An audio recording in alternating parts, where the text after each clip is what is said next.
I want us to look at the book of Ezra, chapter 3, from verse 1 to verse 5. This is what is there. When the king all the Judah, they went on exile.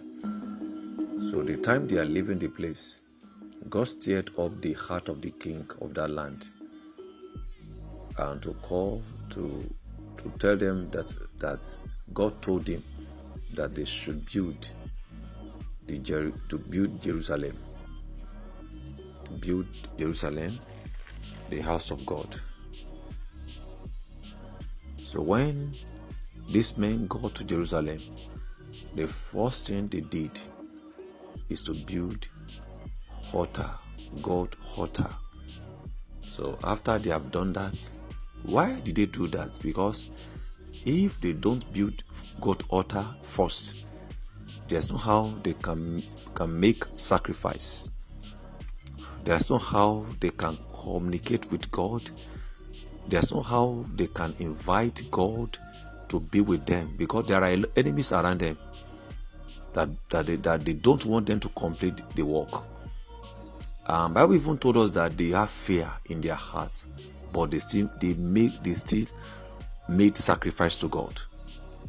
So if you want to make your life meaningful, if you want to help your life, you must build your altar.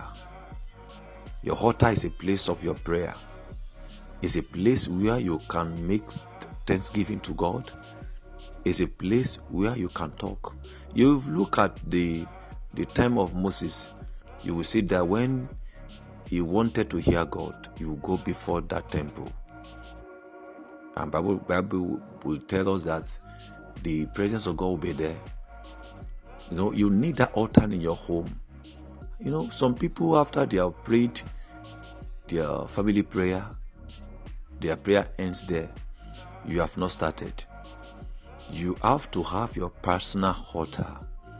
There are some need of your home that you must be prayed alone by you. There are some need of your husband that must be prayed alone by you. There are things that you see in the life of your husband that you need to be corrected through prayer, not by your physical ability. There are things in the life of your wife that requires prayer, that you have to pray about it. You need that personal altar. What are those things that come in your heart with fear? You need that personal altar to do that work. So when you don't even have altar, how can you invite God's presence around you? If these men, they were sent to build the house of the Lord, I would say that before they even started to build the house of the Lord, they built altar. So if before you begin anything in your life, don't always stand in the pretense of your work, that your work is so terrible, your work is this and that. I want to ask you, how so difficult your work is. I know you have time that you eat your food every day. At least if you want to use toilets, you will not see, because you are so busy, you'll be there from morning to evening, that you will not go and use toilets. If you know that you can do those things out of necessity, so you must have time, you must take prayer on default in your life. To pray at all time, you must build that altar. Even in your place of your work, there must be altar. In your home, let there be altar. Don't just wake up every morning and just go out, wear your clothes, you just go out like that. There are a lot of things ahead of you. Don't always keep yourself busy. Don't make yourself busy. Are you receiving a word at your place of your work? They'll keep yourself busy, and you are pushing your problems ahead of you. People around your place of your work, you are the one that is weak. Many of them are not weak. They know places they are going to help themselves. You don't help yourself. You don't have your own altar where you can talk to God, where you can call, where when you are there will be presence of God there. You can communicate things of your heart to Him, and He will hear your prayer. Let me tell you, if prayer can answer within less than a seconds, how can that be possible? It can be done through persistence, through your persistent presence before the altar. But when you don't have any, you want everything to be done in a hurry. You get tired, you get frustrated, because you refuse to be before your altar. When we are not working with God consistently, when God is encouraging us, We will even reject his counsel. You know, there are times when things are difficult, you see something talking to your heart that be calm, it will be done. And it will be done. God's Spirit is talking to you.